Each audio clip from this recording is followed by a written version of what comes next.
Hey guys, and welcome back to this channel. In this video I'll be showing you guys how you can apply voice effects to your audio in CapCut PC. So select your audio. Hopefully this is an audio of me talking.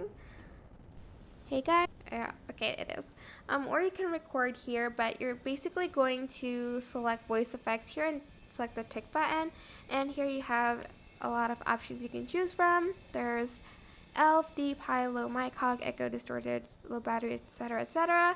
So I'm just going to select Chipmunk. Make sure you download it first. You can adjust the pitch and the, I don't know how to pronounce that, but this is what it will sound like later. Hey guys, and I'm just testing out the audio. If you move the slider to the right, it's going to be higher. If you move it to the left, it's going to be lower. Hey guys, and I'm just testing out the audio. And that is it. Super simple. Hope this tutorial was helpful for you guys. Don't forget to like, comment, share, and also subscribe to this channel if you haven't done that already. If you have any questions, just leave it in the comment section down below and I will try my best to answer them all for you guys. And if you found this video helpful, please click the thanks button above the description box down below. Thank you so much for watching. Bye!